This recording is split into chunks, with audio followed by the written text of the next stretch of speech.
चालोपी के रेस्टोरेंट का तो इनॉग्रेशन हो चुका है। तो चालोपी ने वहाँ पे इतना जो रश और भीड़ वहाँ पे कैसे जुटाई, इसके ऊपर बात करेंगे।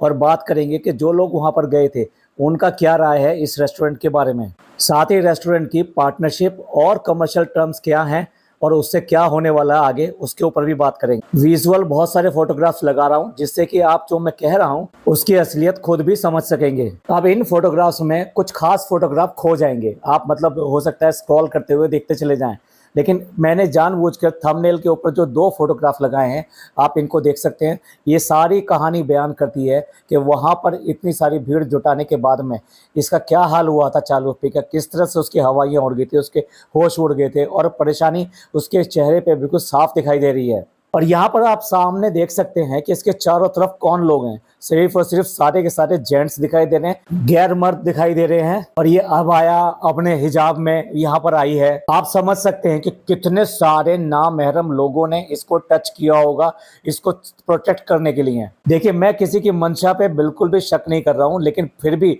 बहुत सारे लोग गलत भी होते हैं, इससे आपको इनकार नहीं किया जा सकता। और उसका आपको प्रोटेक्शन खुद लेना होता है कि किस तरीके से हम अगर पब्लिक गैदरिंग में जाएंगे तो हम किस तरह से लोगों से बच पाएंगे, अपने आप को बचा पाएंगे। पर इस मोटी बुद्धि को और साथ साथ पैसे के लालची इसके हस्बैंड को किसी को कोई इस बात का इल्म नहीं है, ना ही कोई तरीका है कि किस तरीके से पब्लिक गैदरिंग में आप अपने आप को सेफ रख सकते हो और किस तरह से कोई पब्लिक गैदरिंग को आप अच्छा बना सकते हो। भाई, ये तो रहा इनकी सिक्योरिटी का मामला, इनकी सेफ्टी का मामला। लोगों की सेफ्टी, उसका क्या। एक तो महारानी जी एक बड़ी सेलिब्रिटी बनकर टाइम पे ना आकर उसके 2 घंटे बाद आई हैं, तो उससे जितना ज़्यादा और रश हो इकट्ठा हो सकता था और भी ज़्यादा इकट्ठा हो गया, और जो था वो गया नहीं वहाँ से। तो अब मैं बताता हूँ असलियत वहाँ पे हुई क्या थी। जिस टाइम ये 7 बजे करीब वहाँ पर आई थी तो जो वहाँ हजूम जमा था, यानी जो लोग वहाँ पर जमा थे वो तो थे ही थे, उसके अलावा जो आसपास का जो रेस्टोरेंट है बर्गर किंग और बाकी जो बने हुए हैं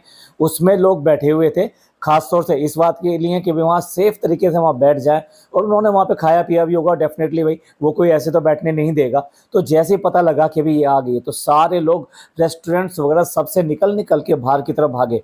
इसके मैंने फोटोग्राफ्स भी डाले हैं उनके भागते हुए लोगों के। और उसी भगदड़ में वहाँ पर कुछ लोगों को चोटें लगी हैं। एक छोटा बच्चा वहाँ पर गुम हो गया था जिसकी तलाश बहुत देर तक जारी रही। अब मैं नहीं बता सकता कि उसका क्या हुआ है, लेकिन ये ही पता लगा था कि वो बच्चा गुम हो गया है और कहीं मिल नहीं रहा है। एक लेडीज पूरी तरीके से जमीन पर बिल्कुल लेट गई थी, मतलब गिर गई थी पूरी तरीके से, और उसी टाइम ये भगदड़ मच रही थी। तो आप सोच कर देखिए वहां पर जो लोग इस भगदड़ में, जिन लोगों को चोटें लगी हैं और साथ साथ जिसके जैसे बच्चा गुम हुआ है या वो लेडी जो कि नीचे गिर गई होगी तो उसको कितनी चोटें लगी होंगी, क्या इस बात का जरा भी इल्म इसको था? क्या इन सब चीजों को तरीके से नहीं किया जा सकता था? तो ये तो रही बात वहां पर जो इकट्ठे लोग थे, मतलब वहां पर जो अधिकतर जो इकट्ठे थे वो शुरुआत में जो थे वो इसके रियल चाहने वाले थे जो इसको मिलने के लिए आए थे। खास तौर से लेडीज दिखाई दे रही थी उस टाइम में। उस टाइम जेंट्स बहुत कम थे लेकिन लेडीज दिखाई दे रही थी, और वो छोटे छोटे बच्चों को लेकर आई हुई थी जिनमें कई बच्चों की तो उम्र 1 साल से कम थी।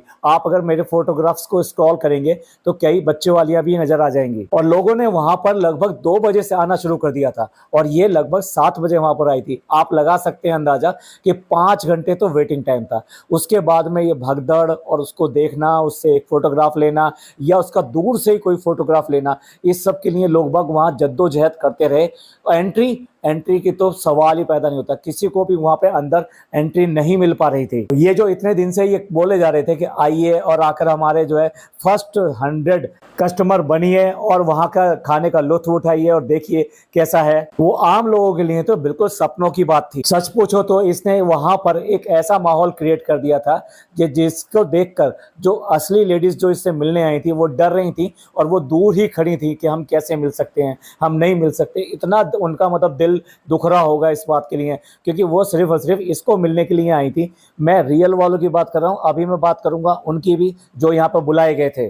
भाई, मैं रियल वालों की क्यों बात कर रहा हूँ? ऐसा नहीं है कि हम हेटर्स हैं, ये लोग हमको हेटर्स बोलते हैं, पर हम रिव्यू देते हैं जो चल रहा है उसका। आज भी हम वही रिव्यू दे रहे हैं कि जो वहां पे चल रहा था। तो मैं उनके साथ में सिंपैथी रखता हूं कि जो इस तरीके से पागलों की तरह इसके पीछे वहां पर सिर्फ और सिर्फ फोटो खिंचवाने और इसको देखने और इसको मिलने के लिए आई थी, क्योंकि उनके पास एक ही मौका था इससे मिलने का, जबकि इसने पब्लिक गैदरिंग के थ्रू वहां पर बुलाया था। अब सोच के देखिए, जिनके साथ में धक्का मुक्की हुई होगी, जिनके साथ में चोटें लगी रही होंगी, या जिनके साथ हादसा हुआ जैसे कि वो बच्ची का हो जाना या फिर किसी का गिर जाना, तो ये सारी चीज़ें अपने साथ वो क्या यादें लेके जाएंगी और वो किस तरीके से इसको गालियां दे रही होंगी। अब देखिए, प्रूफ के लिए मैं एक कमेंट डाल दे रहा हूँ यहाँ पर कि जिसमें वहाँ पर क्या बयान हुआ था वो आपको देखने को मिलेगा। इसमें वहाँ पर जो लोग गए थे उनमें से एक लिखते हैं कि 5 बजे सब लोग कंट्रोल में थे, ये खुद सेलिब्रिटी बन के लेट आई भीड़ बढ़ाने के लिए, गेट के पास आके भी लौट गई। अब इसके नीचे वाला कमेंट पढ़ते हैं। ये लिखते हैं कि बहुत लोगों को चोट भी लग गई इन दोनों की वजह से, इंशाअल्लाह सबकी बद्दुआएं लगेंगी। ये सैंपल के लिए मैंने एक कमेंट लगा दिया, बाकी सारे कमेंट मैं लास्ट में लगाऊंगा, आप खुद पढ़ लीजिएगा। ये दोनों सैंपल कमेंट बताते हैं कि खुद इसने वहां पर इतने सारे भीड़ को इकट्ठे होने दिया अपने आप को सेलिब्रिटी दिखाने के लिए, और उसके बाद में वहां पे कोई इंतजाम नहीं था, खुद भी इसकी हालत खराब हो गई, इसलिए ये वहां पर आई और तुरंत भाग भी गई। जब एक बात बताइए, खुद वहां पे खड़े होने के लिए इसके लिए नहीं था, उतरने के लिए नहीं था, वहां पे ठीक से बात करने के लिए, फोटो करने के लिए तो बात छोड़ ही दीजिए, इसी वजह से इसको वहां से भागना पड़ा। ऐसा क्यों है कि हमेशा ये लोग उसी बात को रिपीट करते रहते हैं, पिछली बातों से कोई सबक नहीं लेते। हैदराबाद में जिस तरह से गई थी या फिर जमशेदपुर में वहां पर गई थी, वहां पर भी इसने यही सब किया था, उससे कोई सबक नहीं लिया, ना ही ये देखा कि टाइमिंग क्या इंपॉर्टेंस रखती है, और लोगों को अल्लाह के भरोसे छोड़ दिया।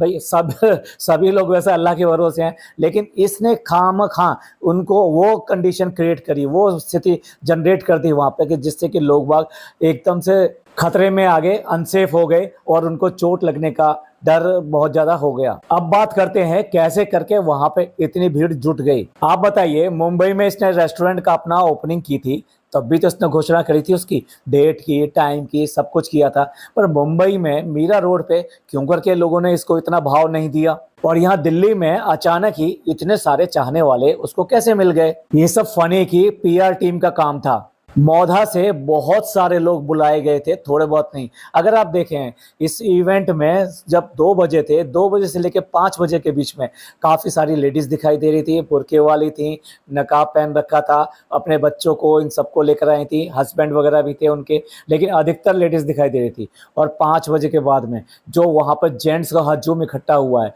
आपको लग रहा है कि मतलब इतने सारे जेंट्स इसको देखने के लिए आए होंगे? ये सारे जो है मौधा से बुलाए गए थे, और कहाँ, इस फनी ने बुलाए थे। अच्छा, अगर आपको अभी भी विश्वास नहीं हो रहा तो आप याद कीजिए, जब जनाब वहां पे मौधा पे एज ए चीफ गेस्ट बन के गए थे तो किस तरह से इसने भीड़ जुटाने के लिए ये सब काम किया था, अपने सारे लोगों को लगा दिया था। और अगर अभी भी विश्वास नहीं हो रहा तो अब आप याद कीजिए, जब जनाब दिखलाजा चल रहा था, यानी झलक दिखलाजा चल रहा था, उस टाइम वोटिंग करने के लिए मौधा में इसने किस तरह से हजूम चलाया था, मतलब पूरा का पूरा एक आंदोलन सा चला दिया था कि किसी तरह से भाई के लिए इतने ज़्यादा कमेंट हो जाएं और इतने ज़्यादा वोट्स मिल जाएं, और मतलब दर्जनों, मतलब इतने सारे फोटोग्राफ्स आना, जिसके ऊपर कंप्लेन भी हुई थी कि 200 मोबाइल रखे हुए हैं और उन पे जो है वोटिंग की जा रही है। तो पैसा दे के मास में वहां पर वोटिंग कराई गई थी इस तरीके से, और जनाब को भी बहुत अच्छी तरह से इस बात का पता था, इसीलिए वो बार बार ये कह रहे थे कि मैं शुक्रिया अदा करने जरूर जाऊंगा अपनी जमीन को।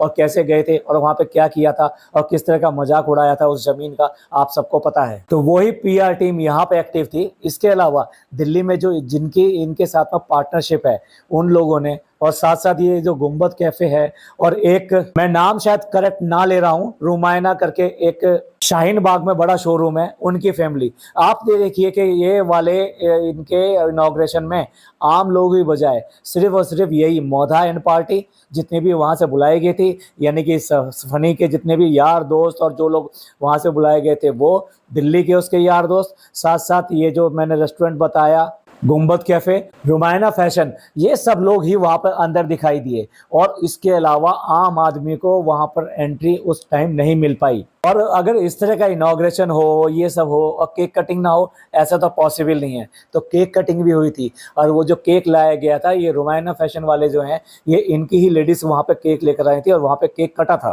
तो ये जो भीड़ का आलम जो इतना इकट्ठा किया गया था, ये सिर्फ और सिर्फ इन लोगों द्वारा खुद ही किया गया था। हाँ, शुरुआत में जो लेडीज वहां पे दिखाई दे रही थी, मैं बार बार कह रहा हूँ, वो दिल से चाहने वाली थी इसकी और इसी से मिलने आई थी, और उन्हीं को इसके दीदार ढंग से नहीं हुए और मिलना नहीं हुआ, और सेल्फी सेल्फी नहीं की, अब ये आ जाएगी व्लॉग लेके और सबसे माफ़ी मांगने कि मैं सब जिन जिन की मैं सेल्फी नहीं दे सकी, मुझे बहुत ज़्यादा दुख है, और मैं ज़रूर ज़रूर ज़रूर एक और वादा कर देगी कि मैं आऊँगी और तब आप लोगों को सेल्फी दूंगी। होगा कुछ नहीं, होगा इसी तरीके का, क्योंकि इन लोगों को पैसा खर्च करना नहीं है, इन लोगों को ढंग नहीं है, ये प्रोफेशनल लोगों को यूज़ नहीं करते। इनके लिए लोगों की सेफ्टी सिक्योरिटी कोई मायने नहीं रखती। वो छोटे छोटे बच्चों को लेके आई हुई हैं, उनका कोई ख्याल नहीं है इनको। ये बात सही है, ये वहाँ पर आई थी और उसके बाद में वहाँ से भाग गई, और उसके बाद में ये गई, इस बीच में निजामुद्दीन साहब पर गई और वहाँ पर अपनी अम्मा वगैरह सबको लेकर गई, और वहाँ पर भी इन्होंने ज़रूर कोई बड़ा डोनेशन वहाँ पर दिया है, क्योंकि वहाँ के जो आलिम हैं वो दिखाई दिए इनकी माँ को, वहाँ के जो चादर चढ़ाई जाती हैं वो उनके गले में डालते हुए, बच्चे के गले में डालते हुए, क्योंकि जब ये हजरत निजामुद्दीन साहब पर गए थे तब इनका बुरा हाल हो गया था, क्योंकि वहाँ पर ऑलरेडी काफ़ी हजूम था, क्योंकि वहाँ पे जुम्मेरात होने की वजह से और कुछ और भी था जिसकी वजह से वहाँ पे तादाद लोगों की ज़्यादा थी। तो वहाँ ना ये सही तरीके से अकीदत कर पाए, अपने इबादत कर पाए। नान भी वहाँ पे भीड़ में गुम हो गया था, जिससे इनकी बिल्कुल हवाइयाँ उड़ गई थी। और नान के साथ में जो चप्पल वाला एपिसोड हुआ, पता नहीं, मेरे को समझ में नहीं आता क्या ये लोग इस तरह की जगह पर जाते नहीं हैं, इन्हें पता नहीं है कि चप्पल जो के बारे में जो बात की जा रही थी वो किस तरह की थी और उसको कैसे हैंडल किया जाता है।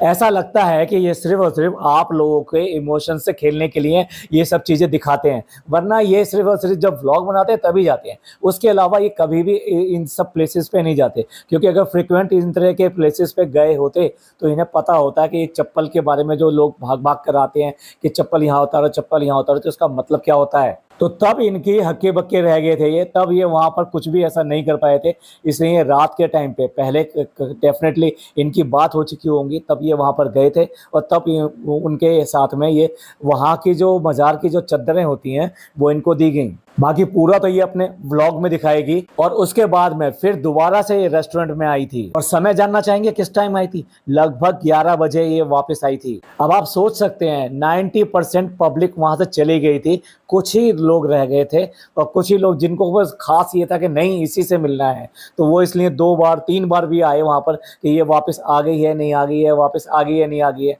और तब जाके उनका इससे मिलना हुआ। अब ये अपने आप को व्लॉग में ये दिखा देगी कि देखो हमारे कितने चाहने वाले हैं, हमारे कितने लोग हैं हमारे लिए मिलने के लिए हैं, और लोग बाकी हमारे से सेल्फी खिंचवा रहे हैं, और सिर्फ मेरी वजह से बाबूजी, मेरी वजह से आए थे ये। असल में इसको इतना वैलिडेशन क्यों चाहिए, क्यों चाहिए इसको इतना वैलिडेशन, जबकि भाई भाभी भी इस तरह के वैलिडेशन के चक्कर में नहीं पड़ते। इसको ये वैलिडेशन इसलिए चाहिए कि लगातार इसके व्यूज डाउन जा रहे हैं और नेगेटिव कमेंट्स जो बढ़ते चले जा रहे हैं, और ओवरऑल जो कमेंट्स के नंबर्स थे इसके व्लॉग के अंदर वो घटते जा रहे हैं। तो ये लोगों को दिखाना चाहती है कि देखो मेरे चाहने वाले हैं और इतने सारे लोग हैं, और इतने सारे लोग मेरे से मिलने के लिए, सिर्फ और सिर्फ मिलने के लिए यहाँ पर इकट्ठा हुए थे। और देखो रिएक्शन चैनल वालों, हेटर्स लोग, देखो कितने लोग मेरे से को चाहने वाले हैं, कितने मेरे को मिलने वाले हैं। तो ये हमें नहीं, बेसिकली सेल्फ वैलिडेशन के लिए इसने इतनी सारी गैदरिंग वहां पर करी है, और उसी गैदरिंग को बढ़ाने के लिए ही इसने वहां पर 5 बजे ना जाके ये 7 बजे वहां पर पहुंची है। अब अपने व्लॉग में बताए क्या बताएगी, अपने व्लॉग में जरूर ये ट्रैफिक का रोना रोएगी और ये कहेगी कि ट्रैफिक बहुत था और फ्रेंड्स इसकी वजह से हम लेट हो गए, देखो हम कितने लेट हो रहे हैं, हमें वहां पे पहुंच जाना चाहिए था, हम नहीं आए। सारे कोरे के कोरे बहाने हैं। मैं पूछना चाहता हूँ चालू ओपी जी, आप ये बताइए कि अगर आपकी ये फ्लाइट होती, 5 बजे की फ्लाइट होती, तो क्या आप ये फ्लाइट छोड़ने का रिस्क ले सकती थी? अगर नहीं तो फिर इतने सारे लोगों को बेवकूफ क्यों बना रहे हो? जब एक फ्लाइट पकड़ी जा सकती है, एक ट्रेन पकड़ी जा सकती है, तो वहां पर 5 बजे क्यों नहीं पहुंचा जा सकता? आपको उसी तरह की कैलकुलेशन करनी पड़ती है। दिल्ली के ट्रैफिक का किसको पता नहीं है? अगर जिस होटल में ठहरे हैं, अगर उनसे बात करेंगे तो वो भी बता देंगे कि अगर वहां जाना है तो आपको कितने घंटे पहले चलना चाहिए, 1 घंटे पहले चलना चाहिए या आधा घंटा पहले चलना चाहिए, और आपको उसके ऊपर भी एक मार्जिन लेके वहां पर चलना चाहिए, जैसा कि आप फ्लाइट पकड़ने के लिए करते हैं। लोगों को बेवकूफ मत बनाओ, लोगों को बेवकूफ मत समझो। जिस तरह से भैया भाभी ने कह दिया टिकट नहीं मिलते हैं इसलिए हम नहीं आ सके, और तुम भी ये कह दो कि नहीं हम टाइम पे नहीं पहुंच सके क्योंकि ट्रैफिक था, दिल्ली का ट्रैफिक बहुत है। और ये जो टाइटल डाल डाल के कह रही थी ना, क्या हो तुम लोग, क्या हो दिल्ली वालों, तुम लोग क्या हो, तो देख लो दिल्ली वालों, मैं दिल्ली वालों से कहना चाहता हूँ आप देख लो ये क्या है, ये क्या है। ये आप लोगों की सेफ्टी और सिक्योरिटी या किसी भी तरह की, इसको कोई परवाह नहीं है, इसको कोई फर्क नहीं पड़ता किसी के चोट लगे, कोई गिर जाए, कोई किसी के साथ में कोई और हादसा हो जाए, इसको कोई परवाह नहीं है। और ये समझ में नहीं आता ये औरतें क्यों नहीं समझती। ये खुद तो अपनी हिजाब लगा कर आती हैं वहाँ पे कम, और साथ में बुर्का पहन कर आती हैं, लेकिन इसको नहीं देखती। ये सिर्फ और सिर्फ इन प्रोग्रामों की वजह से आपके सामने हिजाब लगा के और अबाया पहनकर आकर चली जाती है। आपको ये ड्रामे इसके दिखाई नहीं देते। ये सिर्फ और सिर्फ लोगों को दिखाने के लिए हैं, ये इस्लाम के लिए या फिर आप लोगों के साथ में खड़े होने के लिए नहीं है। तो दिल्ली वालों से कहूंगा, क्या हो दिल्ली वालों पहचानो पहचानो इसको। ये छुपा हुआ भेड़िया है, ये जो डाल लेती है अपने आप पे, ये इसकी खाल है उस भेड़िए की। तौबा है। नकाब और मैं हिजाब को या फिर अबाया को इस तरह के वर्ड नहीं बोलना चाहता, लेकिन जिस तरह से ये यूज करती है वो ऐसे यूज करती है इसको। और साथ साथ ये तो देखो कितने ज्यादा नामहरम यानी कि जेंट्स के साथ में, पूरे के पूरे सारे के सारे जेंट्स थे जिनके साथ में ये बॉडी टू बॉडी टच होके, और लोग बाग इसको पूरा का पूरा टच कर रहे थे। उसके बाद में इस हिजाबी का क्या मतलब रह जाता है? आपको लोगों को समझ में नहीं आता क्या? एक इनकी भाभी है जो डोंट टच करके पूरा शोर मचा देती है, और एक ये है, इसको बहुत मजा आता है जेंट्स और लड़कों के बीच में जाकर। चलिए, हमने शुरुआत में बताया था कि लोगों के रिव्यू भी बताएंगे कि वहां जाने के बाद में उन लोगों को कैसा लगा। तो देखिए, मैं सारे कमेंट एक साथ लास्ट में लगा दूंगा, और मैं जल्दी जल्दी ये कमेंट्स पढ़ दे रहा हूं, जिससे आपको ये पता लग जाए कि वहां पे जो लोग गए थे उनको वहां पे क्या मिला, और वो क्या कहते हैं इस रेस्टोरेंट और इस ओपनिंग और इस डब्बा की